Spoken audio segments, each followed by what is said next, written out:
to the republic for which it stands, one nation, under God, indivisible, with liberty and justice for all.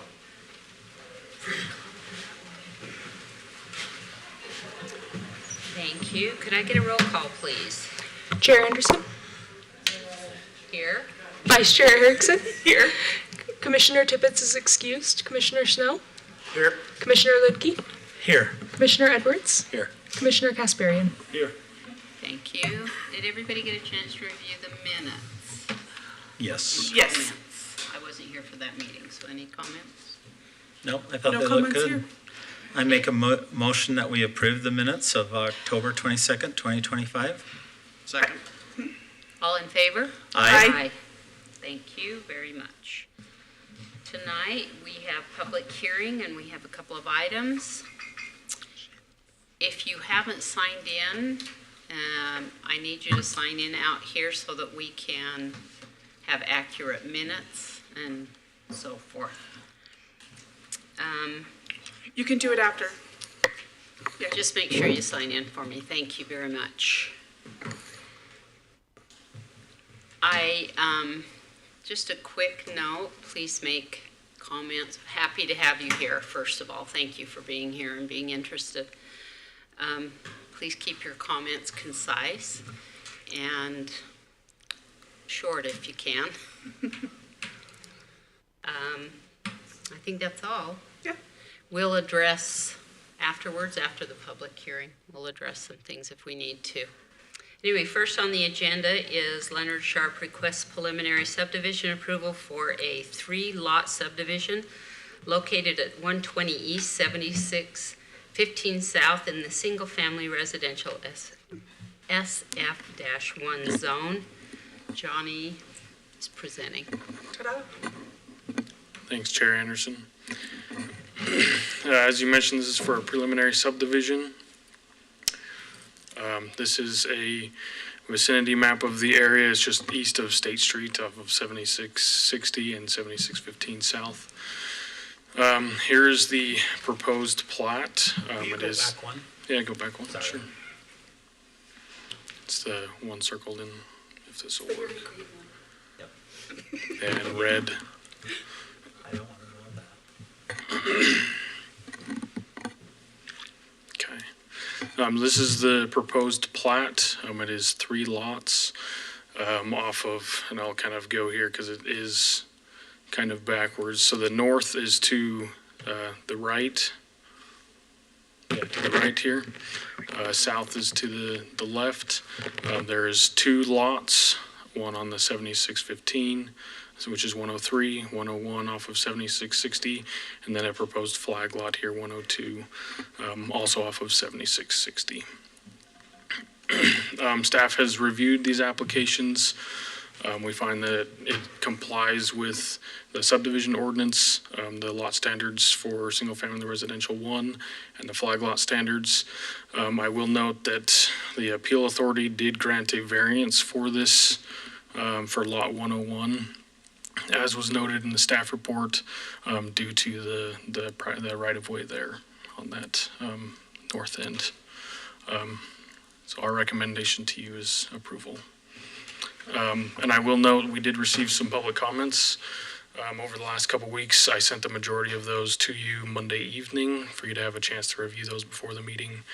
I also printed out one that we received yesterday when we were closed for the holiday. Yeah, thank you for getting those to us. Mm-hmm. Any questions for me? Mr. Sharp is about the appellate decision that was made for the 16.5 foot. Is that the same decision that allowed other homes on that street to be built?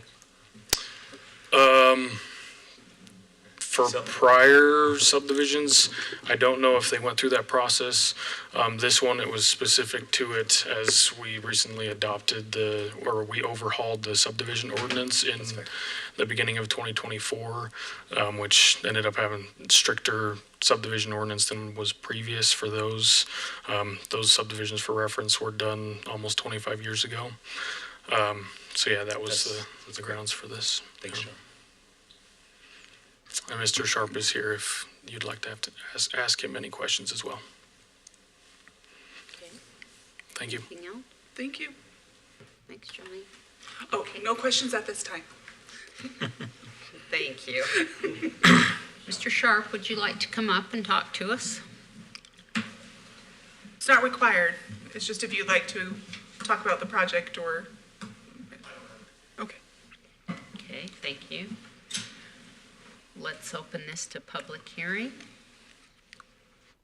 So, Come forward, Yeah. state your name, please, and where you live. That would be great. And then any comments you have. yeah.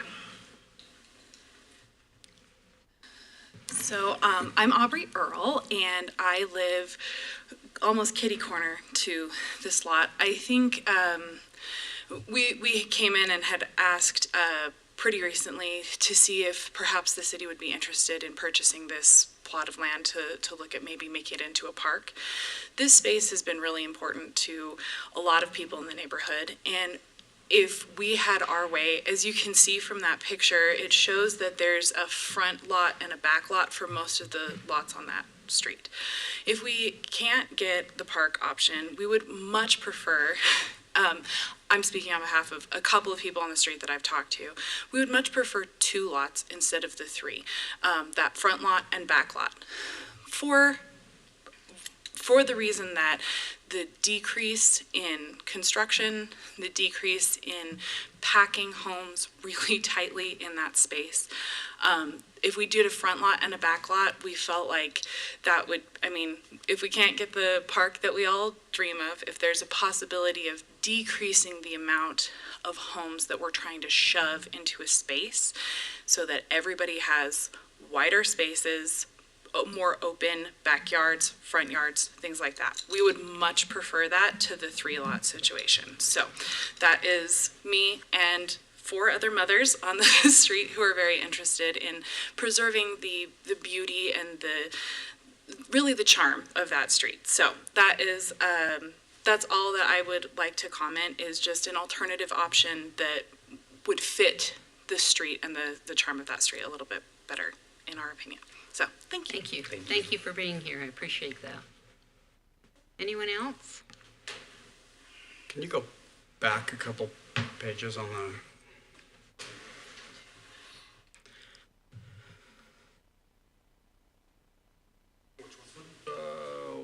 I had one. Sorry, my computer's froze. This one. Oh, Yeah, that one. that one. So North is right. Are there any other public comments?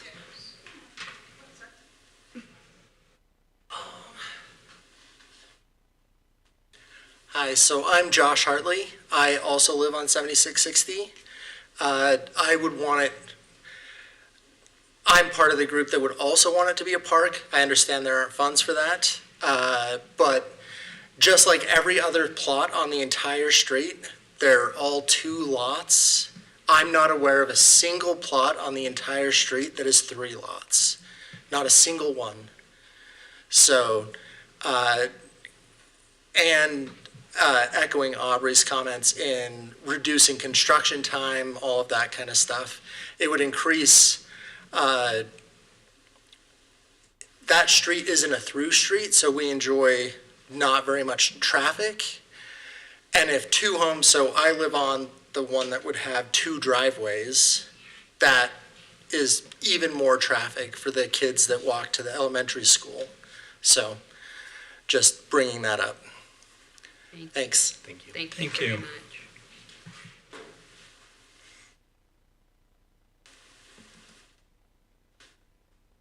My name's Amy Harris, and I'm on 7660 as well. And we knew the park was an outside shot. We could dream. But Dream so I big. have questions that it's so small, I can't tell. Are there garages, or are all these people gonna have to park on these 2 streets? We don't really have, it's just for subdivision. It's just a plot. It's just for a subdivision. Because We have there's- no idea what's there. And is there regulations in the city for, like, how much space for, I think you said, like, between the houses and all that kind of stuff? Oh, yeah. But it doesn't require garage parking? It does not require garage Okay. space. But it does require off-street parking. It requires well, that's what I meant, sorry, I should have Yeah. been more precise, off-street parking. It requires They some have to have off-street parking. A Okay. minimum of some off-street parking. So my question is about the flag lot, because there's a flag lot on 7500 that's been for sale for years. And was that part of the consideration for this subdivision, is thinking about our flag lots feasible for the person who's trying to sell that house once it's built? Did you And discuss that's flag really lots? not, and that's not really what's before us tonight.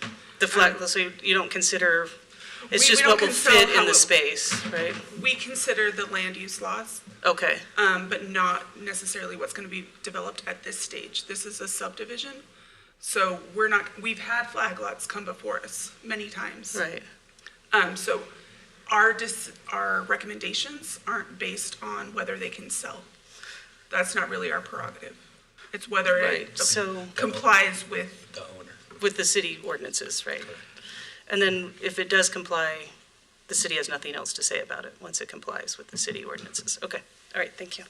There is quite a lot of restrictions on building on flag lots. Mm-hmm. You can go onto the city website and look at that. It's not, you don't get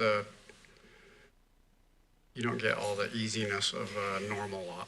it has its own sections. Yeah, it has, Correct, but once it's zoned, Requirements. it's out of your hands. but it's still a flag lot. They would still have to abide by the rules of a flag lot. Sure, I'm not interested in flag lot. That's what I mean, once you Yeah. zone it for flag lot, Yeah. that's, Yeah. that's out of your hands, so, okay, thank you.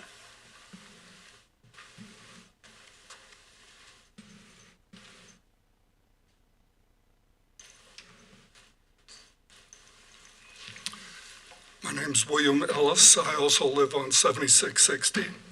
I'm in favor of this. With the way our property taxes have been skyrocketing over the last few years, what an easy way to get more revenue. And I don't think it will harm the residents on this street. And that's about all I have to say. Thank you. Thank you. Thank you.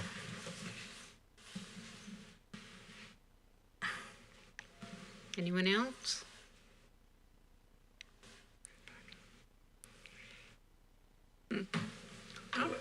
Seeing there are no other comments, I move that we close the public hearing portion. Second? All in favor? Aye. Aye. Thank you. So these are some, yeah, We're going to address a couple of things that came before us on some of our emails. yeah. So we did have letters from Haley Brenkman, a resident. We also had a letter from Brian Van Steenksty, who also referenced Haley's letter. And then we received a letter from Alexis Weixler. So we have all the comments and we have reviewed them. It's great to have them ahead of time. I will say that that's an option for in the future. There are several concerns that have been voiced, and many of them are, I feel like there's a misunderstanding on some of them. And I just want to end the record about what frontage means and that requirement. There were a lot of comments directed towards frontage and the requirements for that. And that is the extent of land abutting a street or waterway. So it's not the width of the street. And I think that's what some of this letter alludes to. So I just wanted to call that out to maybe dispel some of the hurt that some people feel and have expressed in the letters. The frontage is different, and the staff has, and I consider experts in the municipal code and interpreting it.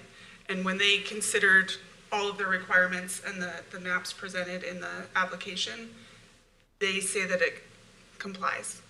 So that's a difficult one when someone pokes holes in a lot of things, and the people that work here in Midvale say that it complies.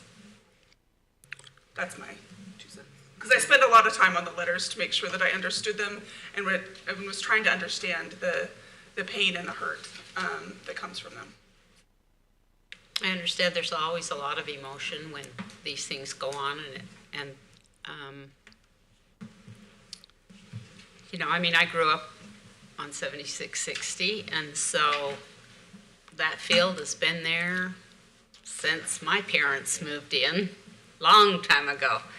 So I think it's great that they want to do something. It doesn't seem intrusive. We're not talking about high density. We're not talking about multiple families. It seems kind of a good fit, but I understand the emotional part of it.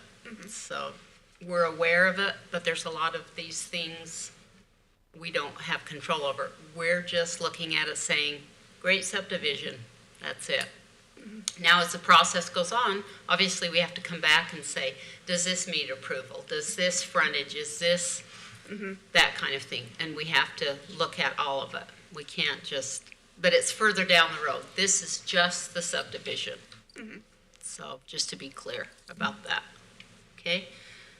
Mr. Attorney, do you have anything to say to us? Yeah, I can add. So this being an administrative decision, this is for the commission to make. It is a decision that if they meet the requirements of the city code, which as staff report has said they do, it is something that you are required to approve. Thank you. Okay, thanks. Can we put the motion up so we can see it? Thank you. Well, I'll make a motion. If you're ready. Yep. I move that we approve the preliminary subdivision located at 120 East, 7615 South with the findings included in the staff report. I second. Could I get a roll call vote?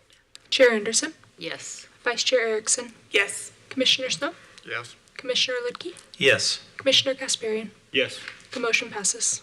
Thank you. Thank you very much for coming. We appreciate it. Next is the Midvale City initiated request to modify Midvale Municipal Code, Section 17-7-17.3 to the TOD zone to provide design flexibility of the commercial mixed-use requirement. Bendelin.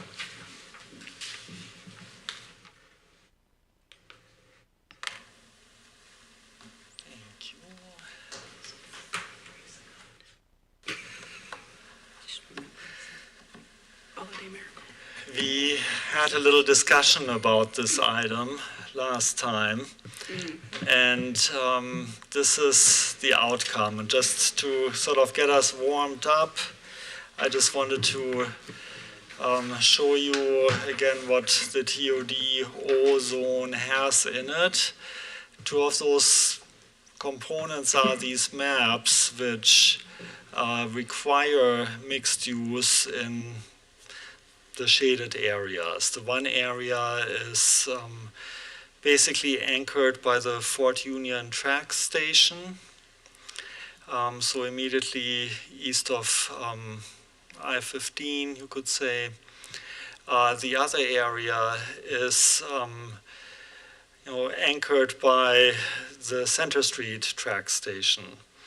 And if you think back, we've done station area plans, and these station area plans, which are required by state law, have a purpose, and the purpose is to shore up the areas around high-capacity transit stations and to concentrate residential uses or also commercial uses, so that so that we as a society can sort of reap the efficiencies that come from public transportation.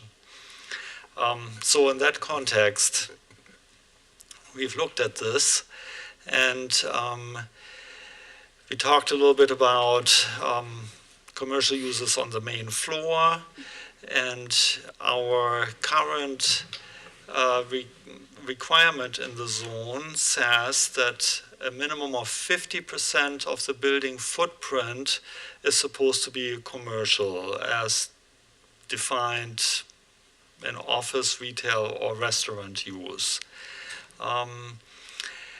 So far, we've discovered that that's maybe a bit ambitious. Many of the development projects that come, for which we have seen concepts, propose buildings that have a lot of parking on the main floor. It's internal to the building, but it's on the main floor.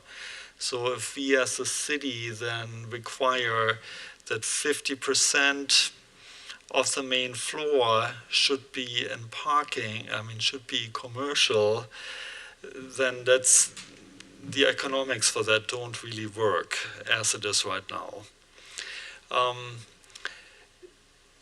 The question then is, where's the public benefit for commercial on the main floor of a building? If you look at Main Street here, the benefit really is that it activates the street.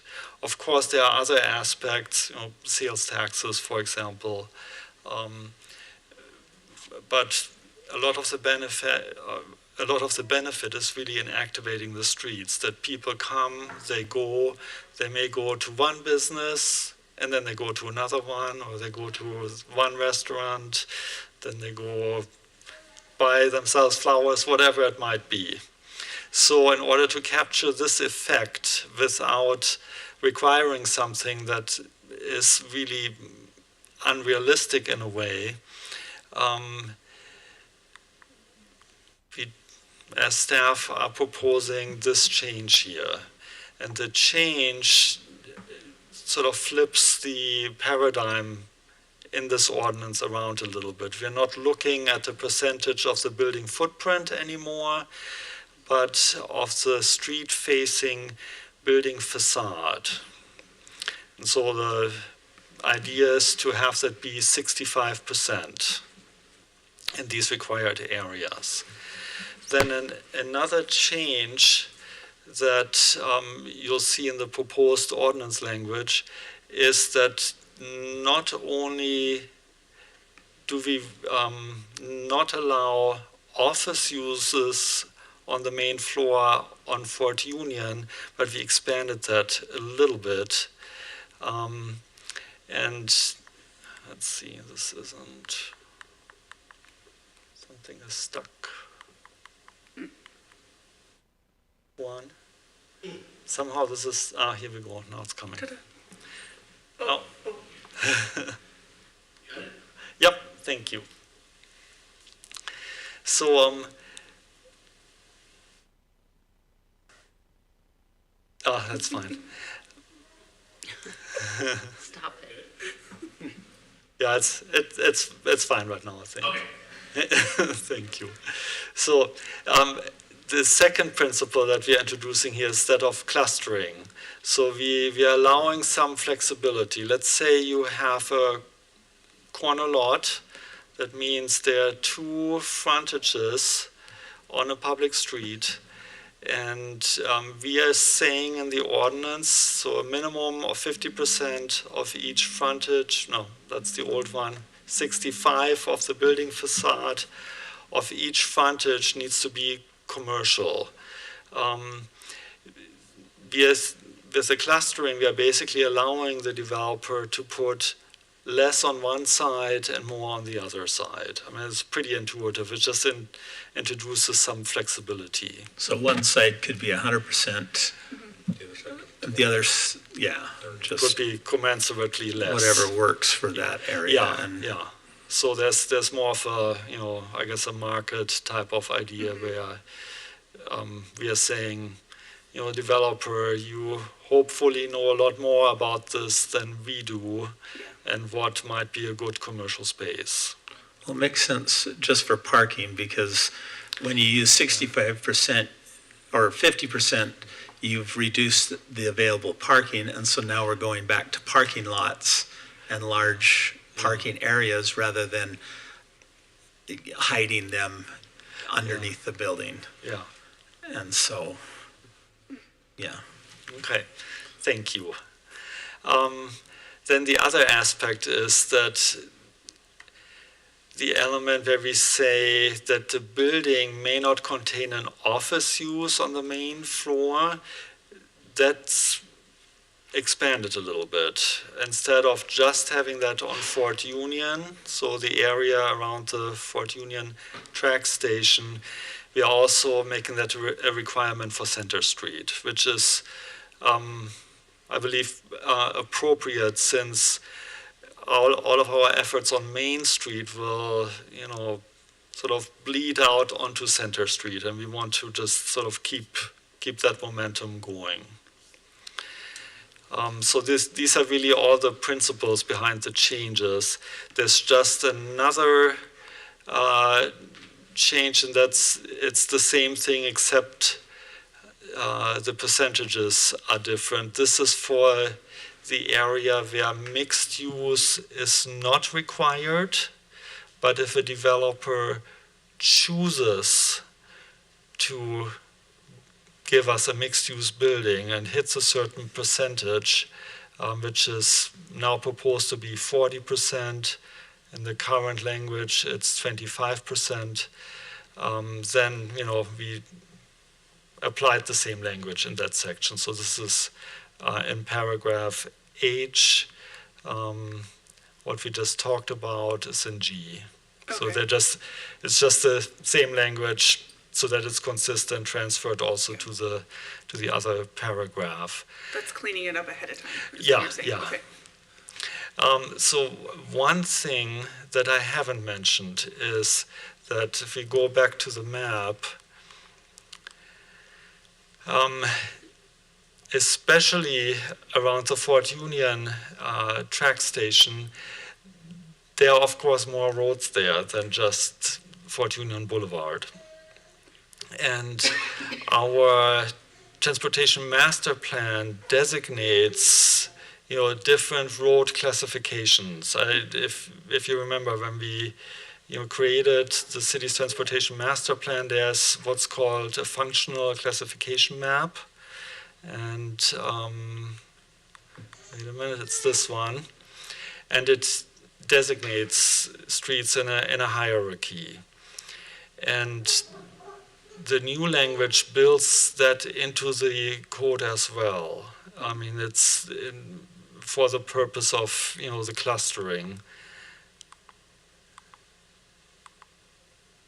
So in the yellow sentence, clustering of this requirement on arterial, minor arterial, center street, collector, and feeder roads as defined in the transportation element, and so on. So we are basically saying to the developer, if you cluster, then this is your priority. If you have one of these roads next to your lot, then if you cluster, then you give us more commercial on Center Street or more commercial on a minor arterial.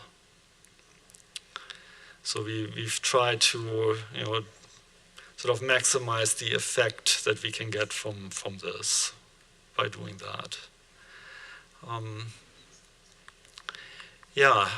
Otherwise, that's really everything that's going on with this language. It's actually pretty simple.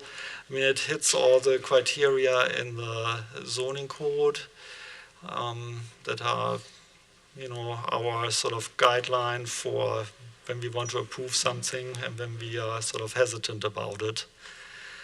So, and staff recommends approval. Do you have any questions on this? I think it's straightforward. I like what you've done. Thank you. Okay. Thank you. We're open to a public hearing. I mean, you could ask the applicant, but. It's him. No, it's him. Same. I've asked him enough questions. There's no.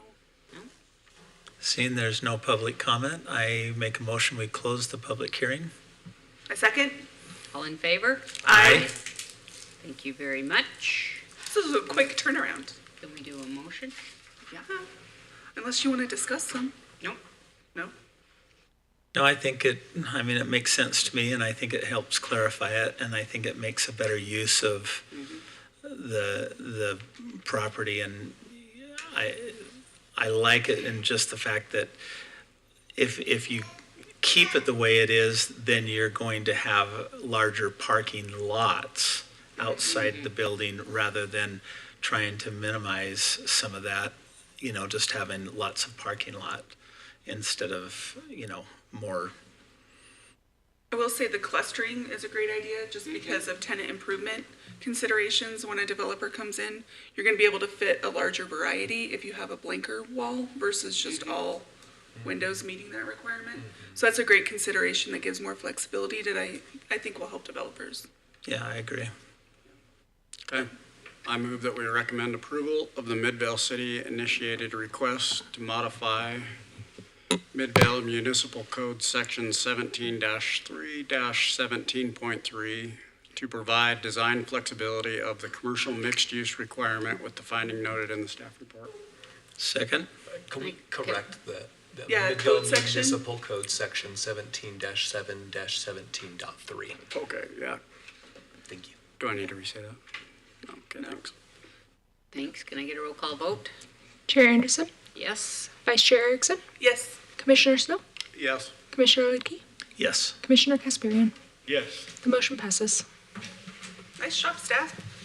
Good job. Next, we need to approve the Planning Commission meeting schedule. Jonathan? This is where it gets spicy. Does it?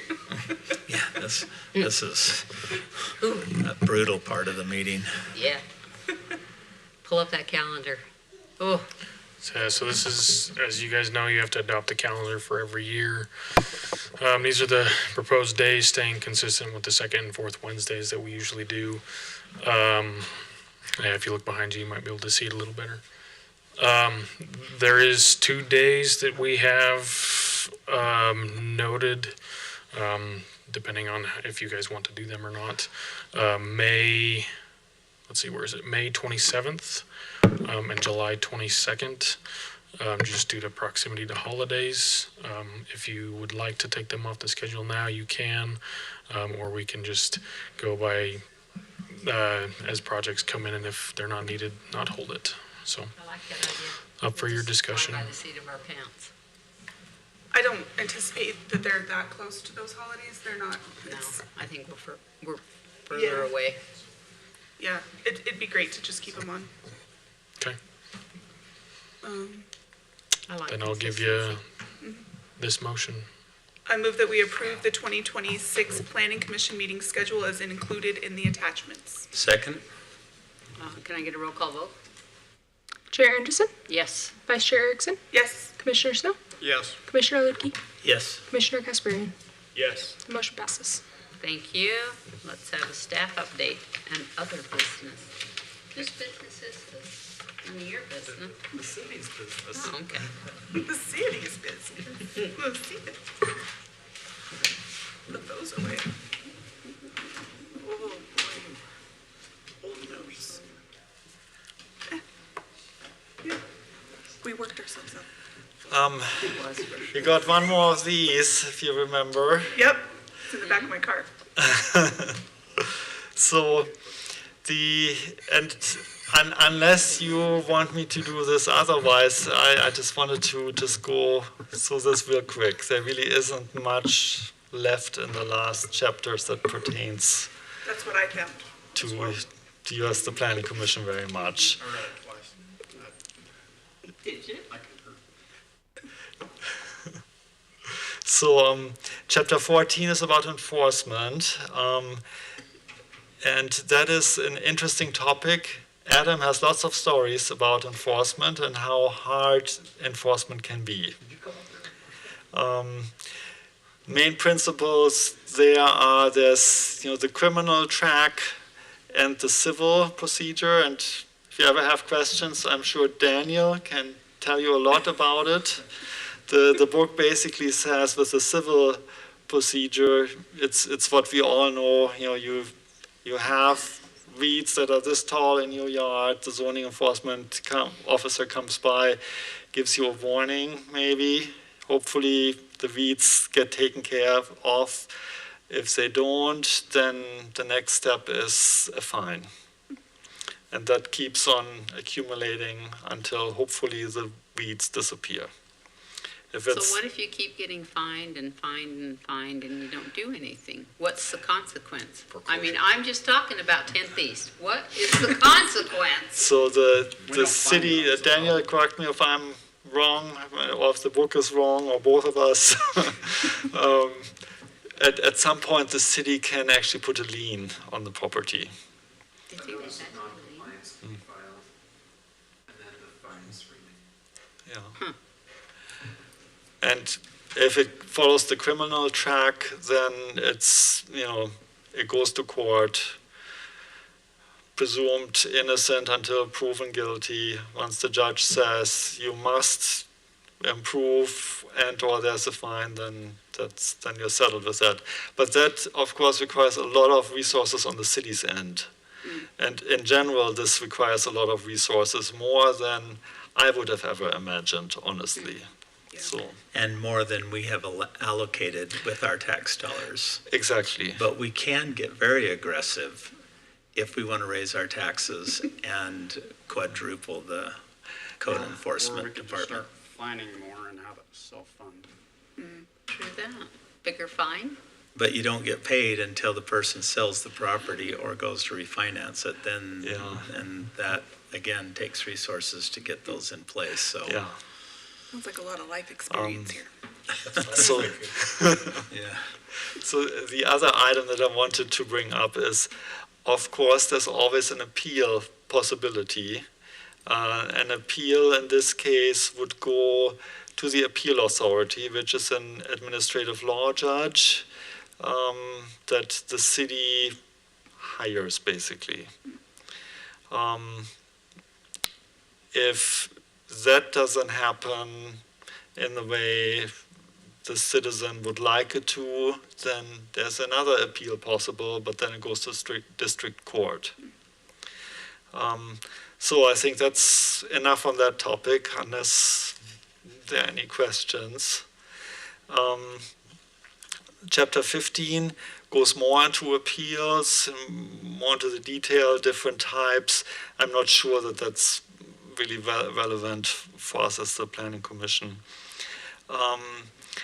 Chapter 16 is maybe meant for developers in a way. It's really all the means and ways how city decisions could be challenged. Of course, it also is informative for the city. There are certain pitfalls, and the main one that I wanted to mention for you is what are called takings. So and that's a case, and this is, I'm sure there's a lot of case law on that, and Daniel probably spent thousands of dollars in law school fees to take several classes on it. Law school's really cheap. Yeah. That's what I heard. Basically, as a city or as a governmental authority, you can't regulate a property so much that the owner doesn't have any use of it left. Or if you do, then you have to pay for it. Then the last chapter is about referenda. And in Midvale, we really haven't dealt with that much. It seems Cottonwood Heights, the old Cottonwood Mall, unless that's on holiday, I'm not sure. But the redistricting that just happened in the state? yeah, I think that followed that principle as well. So anyway, that's basically, that finishes out the book. I do have a question for you. So next year, how would you like to handle land use related training? Do you have anything you wish we could do?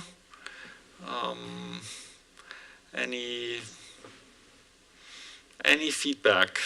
Let's do a bike tour. Okay, we can do that. On the weekend? Just right after this meeting? Yeah.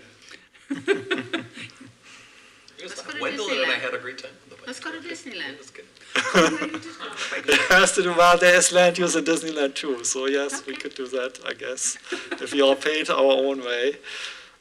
I just thrown that out. I'm going in January. So think about it a little bit. If you have any ideas, let me know. There's lots of things we could do. And I will check. I mean, we could bring someone in from the Utah League of Cities and Towns. They sometimes do trainings where they come to the cities. So I will check on that. Okay. Anything like that is great when you have somebody come in and talk to us. I like Yeah. that. And sometimes it's good to just hear We could feed them. Pardon me? We could feed them. Yes, we could.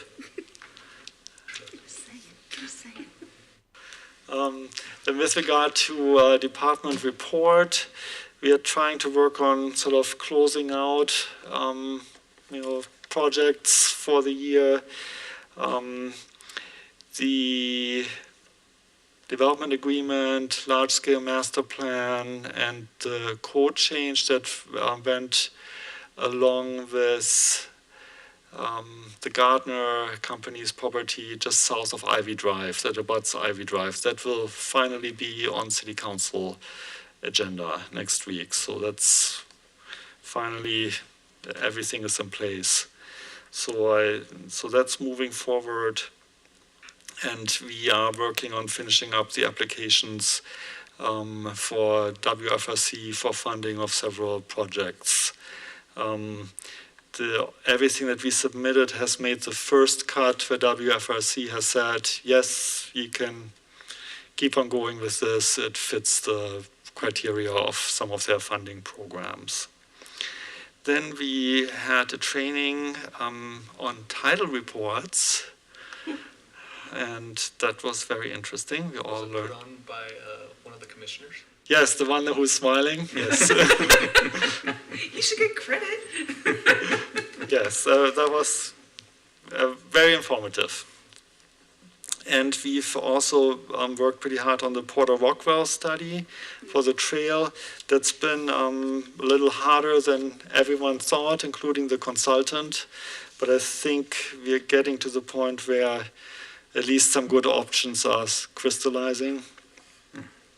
So that's everything that I had for you today. Thank you very much. You're welcome. And so we just have one more meeting this year in December? Yes. Yeah, good. And Okay. we do have items for it, so we'll definitely hold that meeting. So have a great Thanksgiving. Oh, yes. Yes. Please have a good And what time are we supposed to be at your house on Thanksgiving? If you want beef bourguignon, it's probably around 4. Okay, thank you very much. Okay, I move that we adjourn at 6:43. All in favor? Aye.